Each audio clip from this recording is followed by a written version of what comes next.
What's up, guys? Zach here from Zach's Railways, and I'm joined alongside Allison and Thomas. So we're going to be looking at film. We're going to be looking at movies, which is a pretty big aspect, isn't it? Yeah. Every Friday we'll talk about a movie in particular. Sounds good. Yeah. So let's start with Thomas and the Magic Railroad, the first film. So this will be divided into three categories: story, characters, introduced characters, and music. And then we'll give it an overall score and put it in the rankings. It won't be top for long, let me tell you that. Yeah, I think that's right. Okay, so let's start with the story. Pointless. Generic. There's a lot of ways to describe it, to be honest with you, yeah. But I feel like we're being a bit harsh. It didn't work without P.T. Boomer, I don't think. It just made no sense overall. Yeah, he was a pretty big aspect of it. When they took him out, parts of the film didn't make sense. Right, there's something we have to get off right now. What's that? How does the overall thing work when they change size? Are we small, or are they big? I think we're the small ones. Nope, I cannot accept that. Oh, Thomas, what's the matter? I can't accept that. We are standard gauge, full-sized, operational steam locomotives. That is a fact. We are big standard gauge steam engines. So what are you saying? What I'm basically saying is that Lily gets shrunk. Mr. Conductor is human-sized. So you're saying that Lily, Burnett, anyone else who travels through gets shrunk? Yeah, that's what I'm saying. Got it? Yeah, okay. So you're basically saying that people in Shining Time are giants. Yes, they are giants. They are big, lanky people. So Americans are lanky. There you have it. Only joking. Right, okay, so let's just carry on the whole story. Oh, God. I just feel like it was quite strange, really. The fact that there's all of a sudden this alternate universe that just exists just makes no sense to me whatsoever. There's just this odd alternate universe where Shining Time is. It just doesn't make any sense to me at all. And the fact that magic keeps us alive, that is ridiculous. All this stuff about us losing our faces when we go to the mainland is absolute codgewallop, let me tell you. It is absolute rubbish. I know, I travel to all sorts of heritage railways and I still have a face. That's true. And obviously I make trips over to the mainland and I still have a face. And I came from the mainland and I had a face. Exactly, so all this rubbish about us losing our faces is absolutely ridiculous. So why doesn't the American train, the steam locomotive, the Indian Valley Railway steam locomotive, have a face? I don't know, that's just stupidity, isn't it? Yeah. It just didn't work, honestly. It was ridiculous. Right, so, story, overall.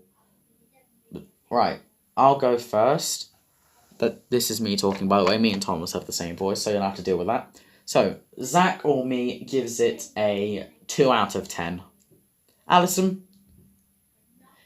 It could have had potential, but didn't really work in the end. I'll give it a 4. Thomas, you're up last. I'm going to have to give it a 1. So that is an overall 7 on the story. So I'll have to keep a mental tally of that. We're at 7 right now. So lucky number 7. I'll tell you what, I'll just put Toby there. Toby, you're dropping in. Hello. As a quick reminder that we're at 7. Brilliant. Okay, so next up, characters. Introduced characters. We have quite a few. Let's start with the train characters. Diesel 10. Menacing, good villain. I liked him. So he'll obviously bump up some points from me. Lady. We can't really talk about her since she has one line in the whole thing. She says one thing. I hope so. So we can't really judge her. But she's pretty vital. Yeah. Splodge. That splatter. And dodge. Don't do that with me, Thomas. Sorry. But still. Comic relief. You need this in every film. There you have it. But I don't think they were the imbeciles that the film was hoping for. I feel like George should have stayed in the story. He would have been a good villain. Like, obviously, he would have made sense to obviously break the buffers instead of Splodge, because they'd obviously derail. Yeah, that's true, actually. That's a good point. That's a good point. Right, Burnett Stone. I feel like the acting was the flattest I've ever seen Peter Fonda do.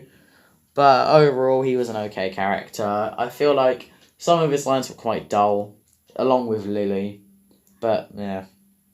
Lily's just the same as Burnett Stone, really. Not really much I can say on her. She's quite bland, really. Quite generic. Yeah. Right. Finally, we get to Mr. Conductor and Junior. So, Mr. Conductor. Why is he called Mr. Conductor? Is he like a battery? Or is he like some wires? Does he like conduct electricity? No, the American term for a guard is a conductor, so he's basically Mr. Guard. Oh, that's ridiculous, Mr. Guard. Ugh. And Junior. I feel like Junior was the best human actor. I can't remember his actor's name, but he was definitely the best in the film. He delivered all of his moments really, really well. I honestly can't lie. I feel like he was really, really good. Yeah. So, overall characters, what we saying? Zach? You know what? I'm going to give the characters introduced a solid 5. I'm going to give him a 5 in the middle. Allison? I'll give him a 6. Okay. And Thomas? I'll have to say a 4.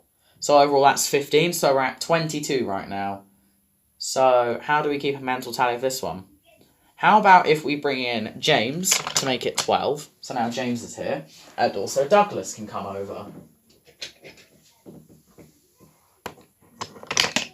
Hello, I'm here now.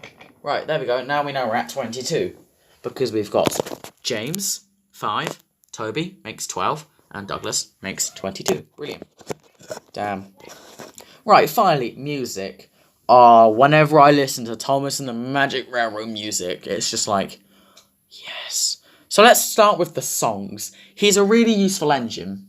Kind of generic. Sounds like one of the songs we got from Eggplant. Like that, whoa, Thomas can take us. They're not catchy. They're not as catchy as things like Hottest Place in Town or Streamline Me. That's for another video. Oh, sorry, Thomas. That was definitely your best song. I know, right? Streamlining. Oh, sorry, I got carried away there. I was about to go turn into Connor real quick. Oh, you're joking. Stay where you are, Connor. I don't own a Connor. Just pretend he's there. Okay. Right. So, yeah. How the Moon Must Feel. I feel like this is one of the most popular songs among Thomas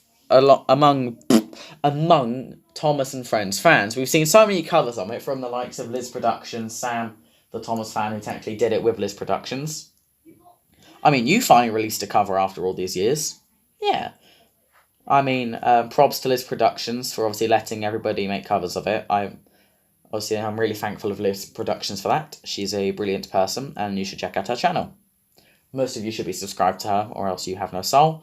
Just like if you are not subscribed to Mr. A the Hedgehog, we could go on forever. Anyway, so, yeah, I love that song. It's so catchy. Especially, I was listening to this piano instrumental of it, which adds a whole new twist to it. Maybe I'll do a cover for it. Sounds quite good to me. Yeah, you should do it. Go on. I believe in you. Thanks, Allison. Right, okay. Yeah, really, really catchy song. I like it. Some Things Never Leave You.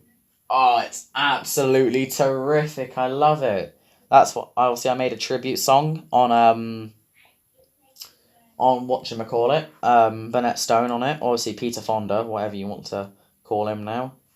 I feel like he's best known as Burnett Stone, definitely, especially amongst the Thomas the Tank Engine fandom. But yeah, it was a really, really good song. A lot of the Thomas and Friends songs are pretty damn catchy, except I don't like the songs where it's like just neutral singers. Some of the choir songs from the hit era were quite good, but overall they were quite boring, generic. Songs from CGI were a lot more interesting and catchy, but we'll get onto that in later episodes. So now onto the actual music itself. Yeah, pretty good, pretty good. I can't lie. Yeah, I thought it was really, really good in the end. A lot of the music was good. I feel like all the scenes had adequate music, and I love music when Diesel 10 is around. It's so damn menacing. Diesel 10's theme as well is very good. The chase theme is just terrific. Overall, the music is brilliant. So let's do the rankings. Zach, I'm going to have to give it a 10. It's absolutely spanking good. Allison, 10. Right. Thomas, 10. Oh. So overall, that gives Thomas and the Magic Railroad a 52 out of 90. Pretty average. Yeah, so 52 out of 90. That's pretty good. So, yeah. So let's pop it into the rankings on the left side of the screen. Yeah, so first place. Brilliant. Jolly good show. Okay, so 52 out of 90 for Thomas and the Magic Railroad, the first film. So obviously next time round we'll obviously be looking at, is it Calling All Engines or The Great Discovery? I'll have to do the research, just one of them. We'll be looking at one of those next Friday, so stay tuned. Bye for now. Alright, show's over. Come on everybody, let's get out of here. I'm out.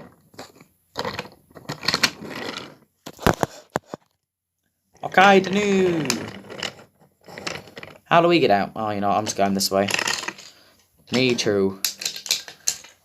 Oh yeah, I'm still here. Subscribe, or Pinchy will get you. Pinchy's hungry. Bye-bye.